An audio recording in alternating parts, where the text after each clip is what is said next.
CMR shopping mall Dasara ధమాకా offers అద్భుతమైన offers తో పాటు అబ్బురుపరిచే స్పాట్ గిఫ్ట్స్.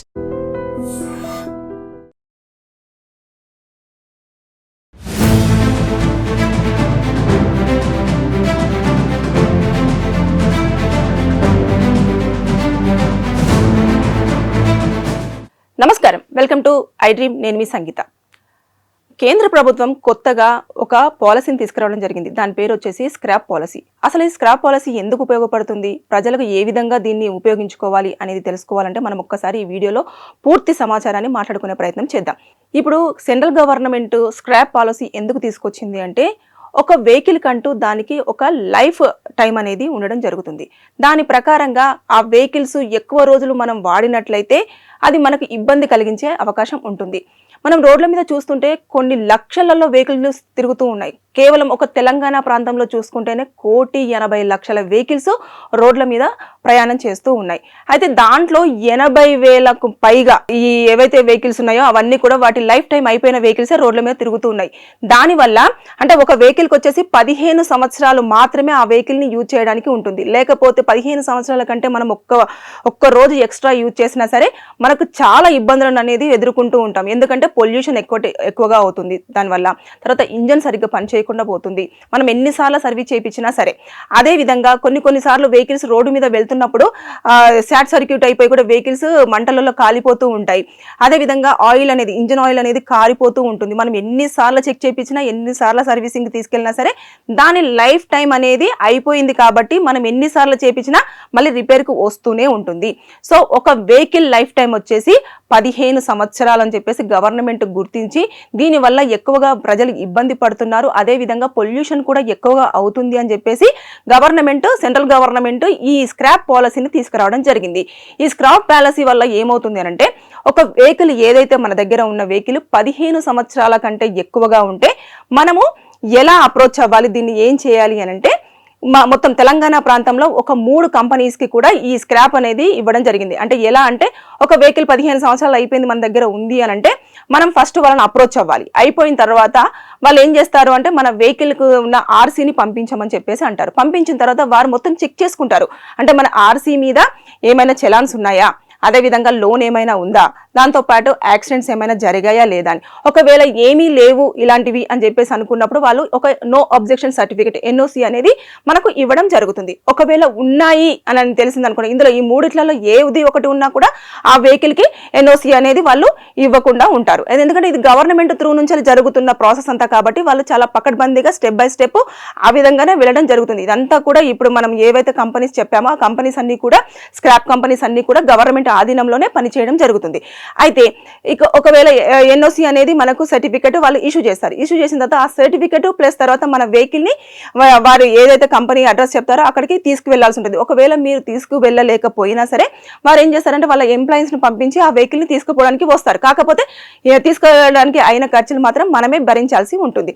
అక్కడికి తీసుకెళ్లిన తర్వాత ఆ వెహికల్ని మొత్తం తరువుగా చెక్ చేస్తారు. అంటే ఎవ్రీథింగ్ చెక్ చేసిన తర్వాత దానికి ఒక రేట్ అనేది ఫిక్స్ చేస్తారు. ఈ వెహికల్కి మార్కెట్లో ఇంత రేట్ వస్తుందండి, ఎందుకంటే ఈ ప్రాబ్లమ్స్ ఉన్నాయి, ఇంత ఉంది అని చెప్పేసి ఆ రేటును వాళ్ళు ఒకటి ఫిక్స్ చేసిన తర్వాత మన ఆర్సీ ఎవరి పేరు మీద అయితే ఉంటుందో ఆ పేరు ఉన్న వాళ్ళకు వెంటనే ఇమీడియట్గా అకౌంట్లోకి ఆ మనీని కూడా ట్రాన్స్ఫర్ చేయడం అనేది జరుగుతుంది. జరిగిన తర్వాత వాళ్ళు ఏం చేస్తారంటే, దాంతోపాటు ఒక COD అనేది కూడా సర్టిఫికెట్, ఒక లెటర్ అనేది మనకు ఇస్తారు. అంటే COD లెటర్ ఇచ్చిన తర్వాత మనం గనక ఇదంతా అయిపోయిన తర్వాత, ఈ ప్రాసెస్ అంతా కంప్లీట్ చేసుకున్న తర్వాత ఏదైతే మనము వెహికల్ తీసుకోవడానికి వెళ్తామో మనం ఈ COD లెటర్ని చూపించిన తర్వాత ఓకే ఫైన్, వీళ్ళది వెహికల్ అక్కడికి వెళ్ళడం జరిగింది, సో ఇది గవర్నమెంట్ నుంచి ఇష్యూ చేసిన COD కాబట్టి అని చెప్పేసి వెహికల్ మీద ఏమైనా తక్కువగా ఉంది అంటే ఒక 2 to 3% వరకు ట్యాక్స్ అనేది తక్కువ చేస్తూ ఉంటారు. తక్కువ చేయడం వల్ల మనం కొంచెం బెనిఫిట్ అయ్యే అవకాశాలు ఉంటుంది. ఇకపోతే ఇంకొకటి మెయిన్గా ఒకటి ఏంటంటే ఇంపార్టెంట్ థింగ్, మనము ఎప్పుడైతే ఆ వెహికల్ని స్క్రాప్ ఇచ్చేస్తామో ఇమీడియట్గా మన పేరు మీద నెంబర్ ఉంటుంది, రిజిస్ట్రేషన్ నెంబర్, అది ఆటోమేటిక్గా ఆ గవర్నమెంట్ సైట్లో ఇమీడియట్గా కూడా అది డిలీట్ అయిపోవడం అనేది జరుగుతుంది. పూర్తి స్థాయిలో డిలీట్ అయిపోతుంది. కానీ కొంతమంది ఇది గ్రహించరు. ఏమిటంటే ఇక్కడ ఇస్తే ఇంత రేటే వస్తుంది, బయట వేరే ఒక థర్డ్ పార్టీకి కనుక అమ్ముకుంటే మనకి ఇంకా ఎక్కువ రేట్ వచ్చే అవకాశాలు ఉంటుంది కదా, దీనికోసం ఎందుకు ఇంత ఇబ్బంది పడడం అని చెప్పేసి అనుకుంటారు. కానీ అక్కడ మైనస్ ఏంటి తెలుసా, మనం ఎప్పుడైతే ఇవన్నీ చెక్ చేయరు, వాళ్ళు ఇదంతా చెక్ చేయకుండా బండి కంపెనీ తీసుకుంటారు, మనం ఎంతో కొంత రేటు ఇచ్చేస్తే ఈ మాకు ఇంత కావాలని చెప్పేసి మనం అంటాము, వాళ్ళు ఇంత ఇస్తామని చెప్పేసి ఇస్తారు. కానీ మన పేరు మీద ఉన్న రిజిస్ట్రేషన్ మాత్రము, ఆ వెహికల్ రిజిస్ట్రేషన్ మాత్రము వాళ్ళ దగ్గర అసలు డిలీట్ అయ్యడానికి ఛాన్సే ఉండదు. అది మన పేరు మీదనే ఉండడం జరుగుతుంది. దానివల్ల కొన్ని ఇబ్బందులు కూడా మనం ఫ్యూచర్లో ఎదుర్కొనే అవకాశం ఉంటుంది. సో ఇక్కడైతే గవర్నమెంట్ ఆధీనంలో జరుగుతుంది కాబట్టి వారు చాలా క్లియర్గా స్టెప్ బై స్టెప్ వెళ్ళడం జరుగుతుంది కదా. అంటే 15 సంవత్సరాల వెహికల్ ఏదైతే ఉంటుందో 15 సంవత్సరాల వరకు ఓకే, లోపు వరకు ఓకే. 15 సంవత్సరాల పైబడి వెహికల్స్ కనుక ఉంటే అవి స్క్రాప్కి వచ్చేస్తాయి. అక్కడ మొత్తము మన ఆర్సీని మొత్తం చెక్ చేస్తారు. ఎలాంటి ఇబ్బందులు లేవు అనుకుంటే మనకు ఒక వెహికల్ తీసుకురమ్మంటారు, దాని వాళ్ళు హ్యాండిల్ చేసుకుంటారు, ఒక రేట్ ఫిక్స్ చేస్తారు, మన అకౌంట్కి ఇమీడియట్గా డబ్బులు ట్రాన్స్ఫర్ చేస్తారు. దాంతోపాటు ఒక సిఓడి లెటర్ని కూడా ఇస్తారు. దానివల్ల మనం వేరే వెహికల్ కొనుక్కోవడానికి కూడా చాలా అన్ని క్లియర్గా ఉంటాయి. ఒకవేళ మన ఆధార్ కార్డ్ నెంబర్ కొట్టి చూసేసి కానివ్వండి, లేదంటే మన డీటెయిల్స్ అన్ని కొడితే మన పేరు మీద కూడా ఎలాంటి రిజిస్ట్రేషన్ అంటే వెహికల్ రిజిస్ట్రేషన్ అయి ఉంది అనేది లేకుండానే చాలా క్లియర్ షీట్గా ఉండడం జరుగుతుంది.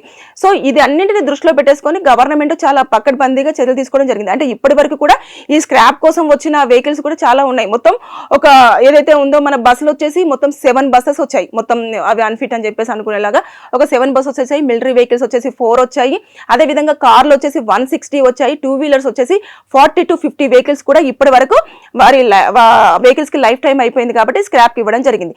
అవి ఇచ్చిన తర్వాత ఏం చేస్తారు అంటే వాటిలలో మనకి అల్యూమినియం, ఐరన్, దాంతోపాటు ప్లాస్టిక్, ఫైబర్, ఇవి అంటే వెహికల్స్లలో మనం ఎక్కువగా చూస్తూ ఉంటాం.